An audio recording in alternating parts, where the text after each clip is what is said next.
ბერი იოსე ბათონელი, მონაზვნური გამოცდილების გადმოცემა. წერილი 32.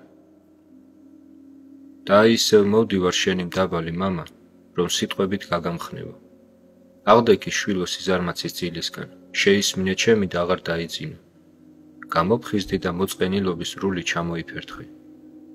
ისევ აიღე იარაღი და მამაცურად დადექი მტრის წინააღმდეგ. მოთმინებით იბრძოლე, ზურგს ნუაჩვენებ, პირისპირეომე.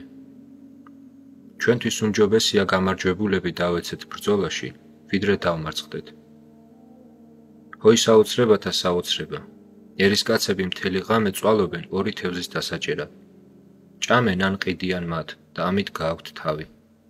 სხვა არაფრის იმედი აქვთ და ცხოვრებას ამგვარი შრომით გატანჯულები ამთავრებენ. ჩვენ კი წყეულები, შებრალების ღირსნი ვარ ჩვენი დიდი უმეცრების გამო, რომ ქრისტე უსასყიდლოდ გვაჭმევს და ასწილად მოგვაგებს. შრომობთ ერთი დღე, ის კი 100 დღის საზღაურს გვაძლევს. უსასრულო სიხარულსა და მხიარულებაში ვიქნებით მის სასუფეველში. ღვიძლის შვილებივით ვიცხოვრებთ ჩვენს დედაღვთისმშობელთან, წმინდა ანგელოზებს მისგავსებული, თვალის მომჭრელ სინათლესა და გამოუთქმელ სიხარულში. მაგრამ რადგან ვერ ვხედავთ აშკარა სარგებელს, პატარა თევზებს ან რაიმე სხვას, დროებიც მოთმინება გვღალატავს. მონებად რომ დავბადებულიყავით, ყოველდღე ჯოხს გვირტყამდნენ და გაგვასილაქებდნენ. ახლა კი უძლური ძმის ერთი გულგრილი სიტყვის დათმენა არ შეგვიძლია. ეჰუგუნურნო და გულით წინა დაუცვეთელნო. ერთ პატარა განსაცდელს მაშინვე უარყოფა მოსდევს. გვირჩევნია, თავი გავწიროთ ქრისტესთან სამუდამო განშორებისა და სატანასთან მარადიული ერთობისთვის, ვიდრე მორჩილად დავითმინოთ წამიერი განსასწრელი. მას სხვას რას უნდა ნიშნავდეს ზარმაცო და საყვარელო სულო, ის სიტყვები, რომლებსაც სულმოკლეობის დროს ამბობ. მოვნახავ თავის მოკლის, სიცოცხლის მოსწრაფების ხერხს. ჰოი სიბრმავე და წვდიადი, თავს მოიკლავ თუ საუკუნო დეშმაკ შეერთები. სიცოცხლეს დაასრულებ თუ სამუდამო ჯოჯოხეთში ჩახვალ. და არ გეშინია სულმოკლე სულო, მარადიული სასჯელისა, გუტკბეს იესოსთან ცხოვრებასა და ნათელთან განშორებისა. ოჰ, როგორ წუხს მეუფე ქრისტე, როგორ ტკივა გულის სულების სიძეს, როცა უმცირესი განსასწრელის გამო ჩვენი სასოწარკვეთილების ეკლიან გვირგვინს ვადგამ თავზე. სიძეს ვუწოდებთ აღკვეცის მსახურებისას და მაშინვე გაყრავს თხოვთ. განა ეს მოუთმენლობის მწარე ძმართან შეზავებული უარყოფის ნაღველი არ არის? ყურადღებით ვიყოთ ჩემო შვილო, რადგან ამით ძალიან ვამწუხრებთ უტკბეს იესოს და უსაშველოდ ვახარებთ ღვარძლიან ეშმაკს. ოჰ, ვინ მომცემს მე ცხელმთა წყაროსა და გაუნელებელ მწუხარებას, დღედაღამ ჩემი სულმოკლე ძმები რომ ვიტირო. ისურვებ შვილო, ფეხზე დადგე და მომავალში ძალზე ყურადღებით იყო. მსგავსი განსასწრელი რომ არ შეგემთხვეთ შენ ან სხვა დას. ყურადღებით იყავით ქრისტეს შვილებო, რადგან ეს ყველას ემართება. გულს ნუ გაიქვავებთ, არამედ სრული მორჩილება და სიყვარული გქონდეთ კურთხეული დედა იღუმენიასი, რათა განსასწრელი შამს მისმა ლოცვამ დაგიფაროთ. სადაც სისასტიკე და სიამაყეა, იქაა ურჩობა და შფოთი. სადაც მორჩილება და სიმდაბლეა, იქ ღმერთი განისვენებს.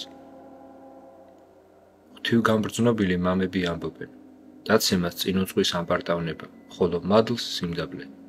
სულმოკლეობა კი მოუთმენლობის დედაა. გინახავს მონაზონი მოთმინების გარეშე? ეს ზედდამშრალი ლამპარია, რომელიც მალე ჩაქრება. სულმოკლეობა მრავალ შვილს ბადებს, დრტვინვას, ურჩობას, ურცხობას, წუხილს, ძაგებას, სასოწარკვეთილებასა და სხვა მსგავს.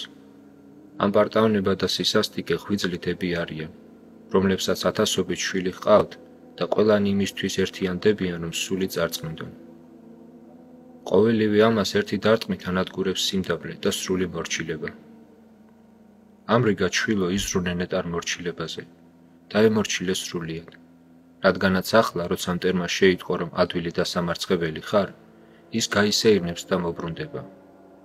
დაე უზრუნველს არ მოგისწროს და არ წაგაქციოს. მოემზადე და როცა მოვა, აგრძნობინე რომ დაცვა ყავს, ქრისტეს ძალა და ყველას ლოცვა აქ თუ მანდ. არ შეეჩვიო ადვილად დაცემას, რადგანაც ყოველი დაცემის შემდეგ სულის ციხე სიმაგრის კედელი ჩამოიშლება და მტერს წინსვლა გაუადვილდება, სანამ დამარცხებული სრულ ტყვეობაში აღმოჩნდება. გახსოვს, რას გწერდი, როცა მონასტერში წახვედი? რასაც ახლა მწერ, მინდა 4 წლის შემდეგ მოვისმინო და როგორადაც ახლა ხედავ დებს, ისეთები დარჩნენ ისინი შენთვის შემდეგაც მეთქი. თუ პირველ წერილებს გადაფურცლავ, იპოვი ამ სიტყვებს. ახლაც გიმეორებ, ყურადღებით იყავი. ყურადღებით იყავი, რადგან ყველაფერი ჯერ მხოლოდ ახლა დაიწყო და შეგიძლია დასაბამი დაუდო შენს ღვაწლს.